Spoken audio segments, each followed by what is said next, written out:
नमस्कार दोस्तों, स्वागत है आपका हमारे YouTube चैनल सनातन संसार पर।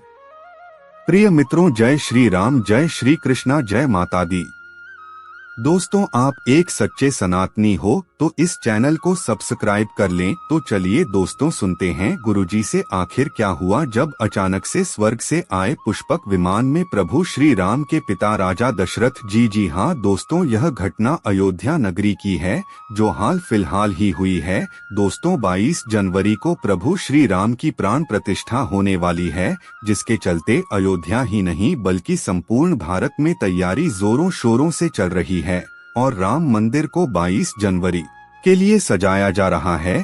लेकिन पिछले कुछ दिनों से हम सभी यह सुनते आ रहे हैं कि जब से राम मंदिर उद्घाटन का कार्य जितना समीप आ रहा है, वैसे वैसे ही एक से एक घटनाएं भी सामने आ रहे हैं, जिसमें सर्वप्रथम गिद्धों की झुंड की घटना सामने आई थी, उसके बाद वानरों के झुंड की और उसके बाद भालू के झुंड की घटना हमारे सामने आई थी। परंतु अब जो घटना सामने आई है वह बहुत ही अविश्वसनीय है, क्योंकि स्वयं राम जी के पिता दशरथ जी अपने पुत्र की प्राण मृतावस्था देखने के लिए स्वर्ग से पुष्पक विमान से अयोध्या पहुंच चुके हैं, जिसके बाद लोगों के मन में शंकाएं पैदा हो रही हैं कि यह क्या हो रहा है और आखिर यह कैसे हुआ। यह विचार सभी के मन में आ रहे हैं। दोस्तों, इस समय पूरा सोशल मीडिया पर यह घटना जोरों शोरों से फैली हुई है।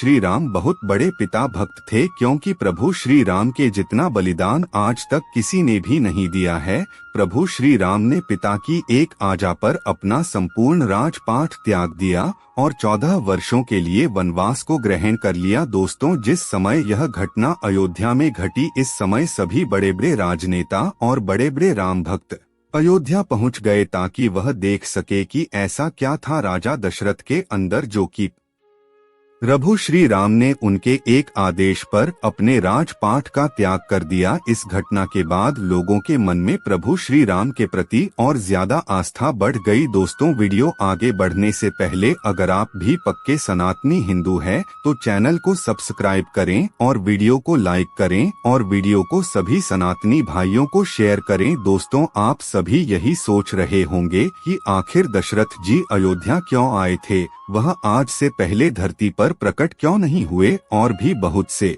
सवाल हमारे मन में चलते रहते हैं। तो दोस्तों, कमेंट में जय श्री राम लिखें और वीडियो में अंत तक बन रहे। दोस्तों, हिंदू धर्म एक ऐसा महान धर्म है जिसमें कई महाकाव्य और धार्मिक कथाएं उपस्थित है। कई सारे ग्रंथ इस बात का प्रमाण देते हैं कि विभिन्न युगों में देवी शक्तियों ने अवतार लेकर पृथ्वी को पाप मुक्त किया है और उन्हें पौराणिक गमे सिद्धाश्रम मुनियों और देवी पत्रों के द्वारा कई पत्रों को दिए गए सांप का भी वर्णन किया गया है। श्रवण कुमार के अंधे माता पिता और राजा दशरथ की कथा तो आपने सुनी ही होगी। श्रवण कुमार अपने दृष्टिहीन माता पिता की प्यास बुझाने के लिए जब श्रवण कुमार नदी पर पानी भरने जाते हैं, तभी राजा दशरथ को ऐसा लगता है कि नदी पर कोई हिंसक प्राणी जल पीने आया है। वह इस वक्त बिना देखे शब्द भेदी बाण छोड़ देते हैं। बाद सीधा श्रवण कुमार की छाती भेज जाता है और वह जोर से चीख पड़ते हैं। उनकी आवाज सुनकर दशरथ भी नदी की ओर दौड़ पड़े रहते हैं। वहां श्रवण कुमार अपनी मृत्यु से लड़ रहे होते हैं। दशरथ उनका हाथ पकड़ क्षमा मांगने लगते हैं। मृत्यु से पहले श्रवण कुमार दशरथ से कहते हैं, मेरे माता पिता प्यासे है, उन्हें यह जल पिला देना। इतना कहकर श्रवण कुमार अपना देह त्याग देते हैं। राजा दशरथ श्रवण कुमार के पिता आशीष शांतनु और माता देवी ज्ञानवती को सारी बात दुख और शोक के साथ कांपते हुए सुनते हैं। अपने इकलौते बुढ़ापे के सहारे और जीवन से भी प्रिय पुत्र की मौत की खबर सुनकर देवी ज्ञान बुद्धि इस वक्त पर लोक सिद्धार्थ जाते हैं।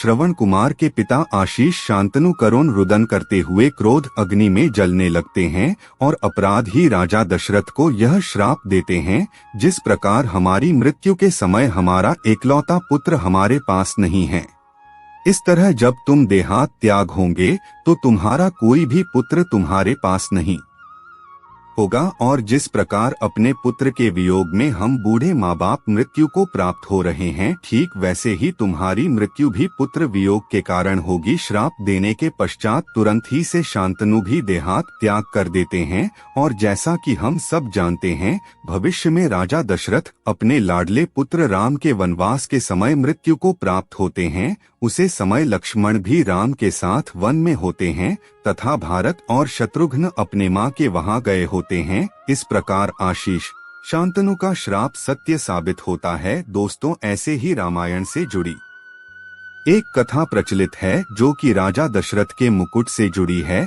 इससे जुड़ी कथा के अनुसार राजा दशरथ अक्सर जब जंगल में भ्रमण करते थे तो अपनी पत्नी कैकेयी को भी साथ ही लेकर जाते थे। इसलिए कई बार युद्ध के दौरान के राजा दशरथ के साथ होती थी। एक बार की बात है, राजा दशरथ और कैकेयी वन की ओर निकले जहां उनका सामना बाली से हुआ। इस दौरान बाली ने राजा दशरथ को युद्ध के लिए ललकार दिया। जोश में आकर राजा दशरथ ने युद्ध की चुनौती को स्वीकार कर लिया, परंतु वह यह भूल गए कि बाली को वरदान प्राप्त था कि जिस किसी पर भी बाली की दृष्टि पड़ेगी उसकी आदि शक्ति बाली के अंदर आ जाएगी। यह तो निश्चित था कि राजा दशरथ और बाली के बीच में से जीत बाली की होगी, और हुआ भी ऐसा है। राजा दशरथ के युद्ध में हार जाने पर बाली ने उनके आगे एक शर्त रखी थी कि रघुकुल की शान अपना मुकुट उसे सौंपना होगा। जिसके बाद राजा दशरथ अपना मुकुट बाली को देखकर रानी कैकेयी के साथ वापस अयोध्या लौट गए, परंतु रानी कहते ही इस बात से अत्यंत दुखी थी। उन्हें हर दिन राजा दशरथ के मुकुट की चिंता सताने लगी।